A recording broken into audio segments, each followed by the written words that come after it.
दोस्तों नमस्कार, मैं हूं प्रकाश चंद्र शुक्ला। पीसी नर्सरी के यूट्यूब चैनल में स्वागत है। आज हम हैं वेजिटेबल फील्ड में।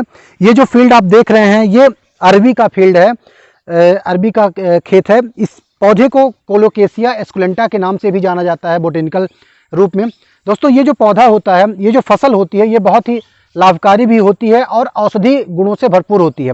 यदि हम इसके पोषक तत्वों की बात करते हैं तो इसमें लगभग 32 से 34% के आसपास इसमें कार्बोहाइड्रेट होता है, जो कि अच्छी गुणवत्ता का इसमें कार्बोहाइड्रेट होता है। और यदि हम खनिज लवण की बात करते हैं तो इसमें आयरन की मात्रा जो होती है, काफ़ी मात्रा इसमें जो लोहे की मात्रा होती है, आयरन की मात्रा पर्याप्त मात्रा में इसमें आयरन पाया जाता है, जो कि बहुत ही अच्छा होता है, हीमोग्लोबिन बढ़ाने के काम में भी आता है।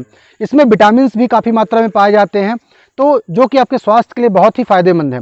दोस्तों यदि हम बात करते हैं इस पौधे की जलवायु के रूप में, तो जो नम जलवायु होती है, जहाँ अच्छी बारिश होती है, तो वो क्षेत्र सबसे अच्छा इसके लिए माना जाता है। यदि हम बात करते हैं आप इसकी खेती कैसे करेंगे, तो आपको लास्ट जो जून का आपका महीना है, उस समय पे आपको क्या करना है, आपको अपने खेत की अच्छी जुताई आपको करना है। 2 से 3 बार अच्छी जुताई यदि आप कर देते हैं खेत में, और इसके बाद आपको क्या करना है, इसमें कंद होते हैं बड़े बड़े, जिसको कॉर्म के नाम से जाना जाता है। तो उनको क्या करना है, जो कॉर्म होते हैं, तो लगभग उसमें 20 से 25 ग्राम के जो कंद होते हैं, आपको उनको लेना है। तो 1 हेक्टेयर में यदि आप इसकी खेती करना चाहते हैं तो लगभग आपको 800 किलोग्राम के आसपास, लगभग 8 कुंटल के आसपास 1 हेक्टेयर में आपको इसके कंद दोस्तों लगते हैं। और जुलाई के महीने में आपकी ये कंद जो है लगभग 45 सेंटीमीटर की दूरी पे और 2 से 2.5 सेंटीमीटर नीचे आप इनको जो खेत आपने खाद डाल के अच्छे से बराबर लेवलिंग कर लिया है, उसमें आप इसको लगा सकते हैं। या रिज वगैरह मेढ़ बना करके भी आप 45 सेंटीमीटर की दूरी पे आप आसानी से इसको लगा सकते हैं। दोस्तों ये जो फसल होती है बहुत ही फ़ायदेमंद फसल होती है। बाज़ार में यदि आप अरबी खरीदने जाते हैं तो आपको लगभग 30 से 35 रुपये किलो के आसपास ये मार्केट में बिकती है।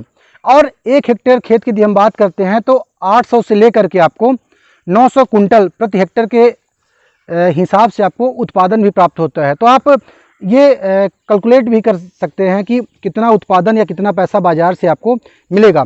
और दूसरी बात, जो लोग पाइल्स के समस्या से ग्रसित हैं, जिनको बवासीर की समस्या है, तो इसके कंद को उबाल करके या इसकी सब्जी बना करके खाने से भी बहुत ज़्यादा इसमें दोस्तों फ़ायदा होता है।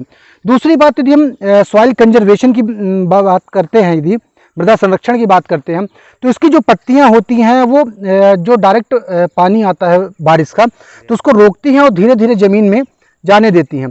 तो सॉइल इरोजन भी आपका कम से कम आपके खेत में आपका होता है। तो दोस्तों ये कह सकते हैं कि ये फसल बहुत ही महत्वपूर्ण है। इसकी खेती बहुत सरल होती है। इसमें हमने देखा है कि 1-2 कीड़ों इंसेक्ट की को छोड़ दिया जाए तो बीमारियां भी इस फसल में कम से कम आती हैं और अत्यधिक फायदा देकर के ये फसल जाती है। लगभग 6 से 7 महीने की फसल होती है। 6 महीने में इसकी हार्वेस्टिंग आसानी से हो जाती है। तो दोस्तों जो भी आप वेजिटेबल्स फार्मर हैं, आप इसकी खेती आसानी से कर सकते हैं। यदि हम बात करें कि इसके जो कार्म होते हैं, कंद होते हैं, तो अच्छे पौधों का सिलेक्शन आप दोस्तों कैसे करेंगे, तो इसमें जो ये पौधा है, ये देखिए इसका जो निचला पोर्शन है, तो इसके निचले पोर्शन में यहाँ काफ़ी इसमें गोल गोल जो है कंद आते हैं। अभी चूँकि अभी फसल बहुत दिन की हुई नहीं है, ये बहुत दिन की नहीं हुई है अभी, तो इसमें अभी कंद जो है नए नए जो कॉर्म है अभी डेवलप इसमें हो रहे हैं। अभी इसको मैं उखाड़ नहीं रहा हूँ अभी, लेकिन इसमें कंद बनने शुरू हो गए हैं। तो उन्हीं कंदों को ही लगाया जाता है। तो आपको क्या करना है कि जब आपकी फसल दोस्तों मान लीजिए जब आप उसको हार्वेस्ट करते हैं, खुदाई कर लेते हैं, तो जो एक समान साइज के जो आपके कॉर्म होते हैं, उनको आपको क्या करना है, हल्का सुखा करके, नॉर्मल कंडीशन में सुखा करके उनको सुरक्षित करना है, और उनमें किसी भी प्रकार का इंसेक्ट का अटैक ना हो और वो डैमेज ना हो, तो उन्हीं का सिलेक्शन करना है। तो जो भी ये फसल होती है, कोलोकेशिया की फसल होते हैं, इनमें जो हम ब्रीडिंग का वर्क करते हैं, वेजिटेबल ब्रीडिंग का वर्क करते हैं, तो क्लोनल सिलेक्शन एक टेक्निक होती है प्लांट ब्रीडिंग में, उसको इस्तेमाल करके हम इसके नए जो वेराइटीज़ हम सिलेक्शन का काम करते हैं। तो बहुत सरल है इसके नए पौधों को तैयार करना। दोस्तों जिनके पास ज़मीन नहीं है, तो आप गमले में भी, बड़े गमलों में भी इसके पौधे, जो फ्लैट गमले होते हैं, इनमें कई यदि आप इनके कंद लगा देते हैं, कॉर्म लगा देते हैं, तो काफ़ी मात्रा में आपको खाने के लिए इसकी सब्जियां भी मिल जाती हैं। दूसरी बात दोस्तों, इसके जो पत्ते होते हैं, पत्ते की भी बहुत अच्छी भाजी बनती है। इसकी लीफी वेजिटेबल्स के रूप में भी आप इसको इस्तेमाल कर सकते हैं। तो ये विटामिन का भी बहुत अच्छा स्रोत होता है। इसमें आयरन भी पर्याप्त मात्रा में होता है, कैल्शियम भी पर्याप्त मात्रा में होता है। तो दोस्तों इसका आप सेवन आसानी से कर सकते हैं।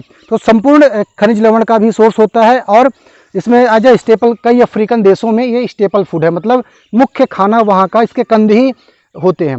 तो दोस्तों आप अपने खेतों में, अपने गार्डन में कोलोकेशिया की फसल उगाएं और इसके औषधीय गुणों का और जो इसका आर्थिक महत्व है उसका आप लाभ उठाएं। आपको हमारा वीडियो कैसा लगा हमारे कमेंट सेक्शन में बताएं और पीसी नर्सरी की यूट्यूब चैनल को आप सब्सक्राइब करें और हमारे वीडियोज़ को लाइक करें। बहुत बहुत धन्यवाद।